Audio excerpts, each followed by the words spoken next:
Imagine commanding absolute devotion from hundreds of followers, wielding power over life and death, then vanishing without a trace as if you never existed. Tonight, we dive into 5 chilling cases of cult leaders who simply disappeared, leaving behind only whispers, theories, and followers who still believe they'll return. These aren't your typical missing person cases. These are stories that will make you question what really happened in the shadows of our world. When authorities finally cornered Japan's most wanted man in May 1995, they discovered something that would haunt investigators for decades: the question of whether they had captured the real Shoko Asahara at all.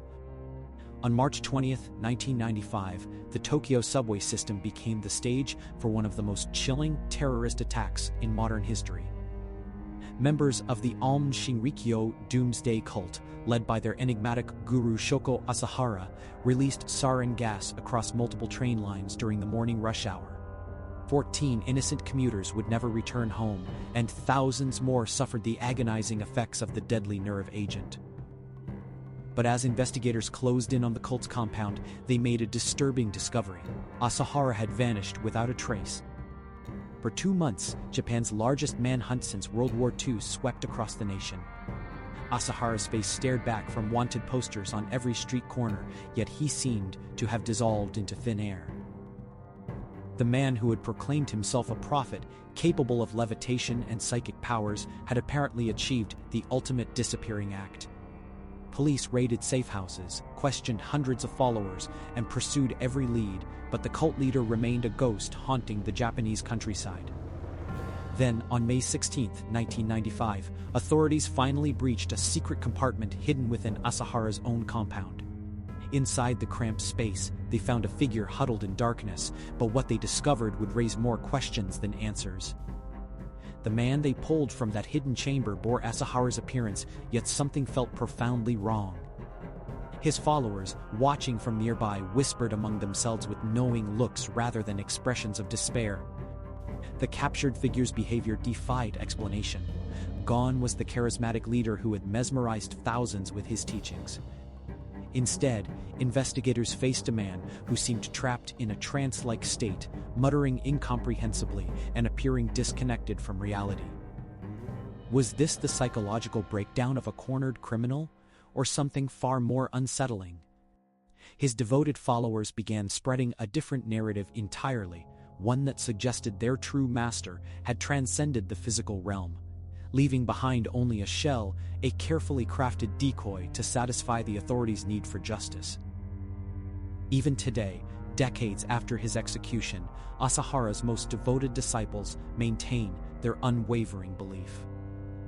They insist the man who died in prison was merely a vessel and that their real guru achieved the ultimate spiritual escape.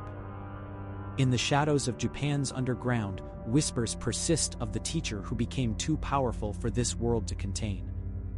But perhaps the most chilling question remains. In those final moments before capture, did Shoko Asahara orchestrate one last, impossible miracle, or did investigators simply refuse to see the truth that was hiding in plain sight? In the shadowed corners of religious extremism, where faith twists into fanaticism, some men disappear not into obscurity, but into legend. Ervil LeBaron ruled his polygamous sect like a wrathful prophet, wielding scripture as both shield and sword. From his isolated compound in Mexico, this self-proclaimed messenger of God ordered the elimination of anyone who dared challenge his divine authority. Over 20 souls would fall to his paranoid wrath, including members of his own blood. Brothers, rivals, former followers, none were spared when LeBaron decreed their deaths as God's will. But even prophets must face earthly justice. By 1979, the walls were closing in. Mexican federales and American law enforcement had finally traced the trail of bodies back to his desert stronghold. When they arrived at his compound, however, they found only empty rooms and scattered belongings. Ervil LeBaron had vanished into the vast expanse of the Mexican wilderness, leaving behind only whispers and fear. 2 years later, authorities announced his capture and subsequent death in a Mexican prison in 1981. The case, it seemed, was finally closed, yet something unsettling lingered in the official reports. No family members were permitted to view the body, an unusual restriction that raised immediate suspicions. The death certificate itself bore troubling inconsistencies, signed by a doctor whose credentials couldn't be verified and whose very existence seemed questionable. Perhaps most disturbing of all were the reports that began filtering out from his former followers. Cult members, scattered across the American Southwest, claimed to have encountered their deceased leader walking among the living. These weren't mere hallucinations born of grief or guilt. These were detailed, consistent sightings that occurred years after his supposed death. The witnesses described the same weathered face, the same piercing eyes that had once commanded absolute obedience. Was Ervil LeBaron truly dead, his reign of terror finally ended in a Mexican cell? Or had the self-proclaimed prophet orchestrated one final miracle, his own resurrection through deception? In the desert where truth and mirage blur together, perhaps some phantoms are more real than the graves that claim to hold them. When authorities finally arrived at the remote Ilden property in 1987, they found only empty rooms and scattered belongings. The woman who had orchestrated one of Australia's most disturbing cults had simply vanished into thin air. Anne Hamilton-Byrne had spent decades building what she called the family, a twisted religious movement that existed in the shadows of Australia's spiritual communities. But this was no ordinary cult. Hamilton-Byrne had created something far more sinister, a network dedicated to the systematic kidnapping of children whom she subjected to horrific psychological experiments while claiming to be their spiritual mother. The children were stolen from hospitals, taken from vulnerable families, or born to cult members who were forced to surrender them. Once in Hamilton-Byrne's grasp, these innocent souls were subjected to LSD dosing, brutal discipline, and psychological manipulation designed to break their spirits and remake them in her image. Many were bleached blonde to match her appearance, creating an eerie uniformity among her chosen children. But Hamilton-Byrne possessed an almost supernatural ability to sense danger. Just as Australian authorities were closing in on her compound in 1987, preparing what would have been the raid of the decade, she executed a vanishing act that seemed impossible. When police finally breached the property, they found evidence of her crimes. But the woman herself had disappeared as if she had never existed at all. Years passed with no trace of the cult leader until authorities discovered she had been living under a completely fabricated identity in upstate New York. The woman they finally apprehended bore little resemblance to the Anne Hamilton-Byrne. They remembered extensive plastic surgery had transformed her face, while multiple fake passports revealed a web of false identities she had cultivated across continents. Even after her capture, questions lingered in the shadows. How had she maintained such an extensive international network?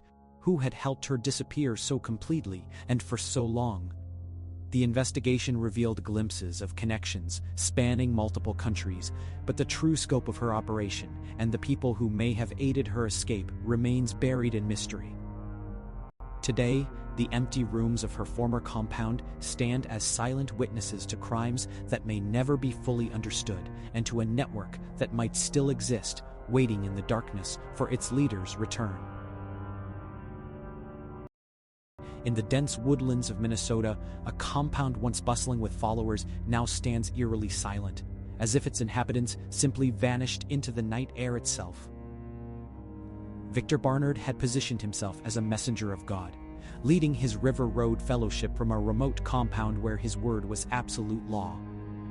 But beneath the veneer of spiritual guidance, former members would later reveal a darker truth. Barnard had allegedly been preying upon the most vulnerable among his flock, systematically abusing dozens of young girls who had been entrusted to his care. Then, one morning in 2010, the unthinkable happened. The compound sat empty, doors left ajar, personal belongings scattered as if abandoned in haste. Barnard had vanished overnight, taking his most devoted followers with him. No vehicles were seen leaving, no witnesses reported suspicious activity. It was as if the earth had simply opened up and swallowed them whole. The FBI launched an international manhunt, following leads across continents and through underground networks. For 5 years, Victor Barnard became a ghost, No confirmed sightings, no financial transactions, no digital footprints. Investigators found themselves chasing shadows, always one step behind a man who seemed to have mastered the art of existing without existing. The mystery deepened in 2015 when Brazilian authorities finally located Barnard, living quietly under an assumed identity. But his capture only raised more disturbing questions. Former fellowship members began speaking of something far more elaborate than a simple escape. They described a meticulously planned network of safe houses spanning multiple countries, escape routes mapped years in advance, and resources that suggested connections far beyond a rural Minnesota cult.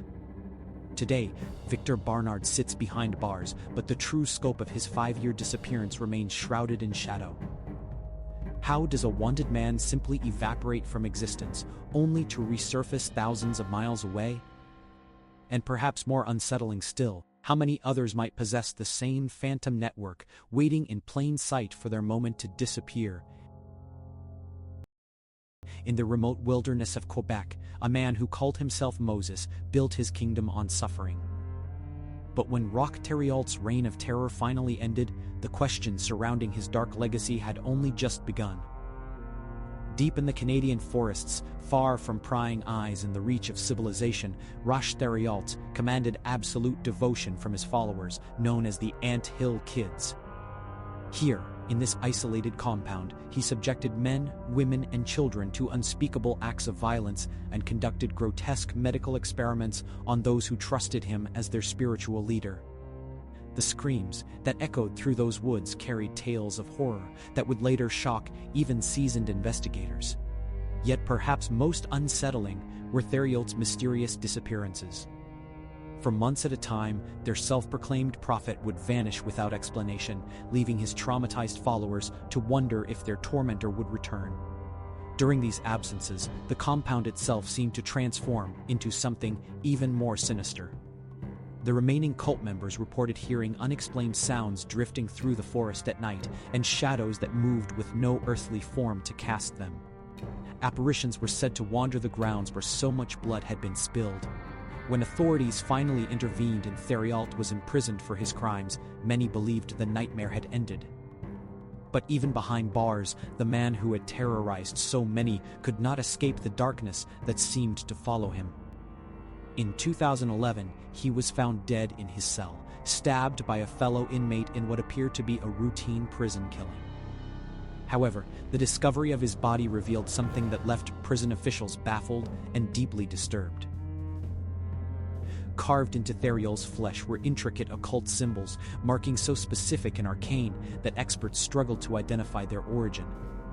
The killer, a man with no known interest in the occult or connection to Thériault's past, could provide no explanation for how he knew these ancient signs or why he felt compelled to etch them into his victim's skin. Was Roch Thériault's death merely the violent end of a violent man, or did something far more sinister orchestrate his final moments? In a case where the boundary between human evil and supernatural malevolence was always disturbingly thin, perhaps some questions are better left unanswered. Thank you for watching until the end of the video. If you found this video interesting, let us know your thoughts in the comments below. Don't forget to subscribe to the channel and turn on notifications so you won't miss any of our upcoming videos.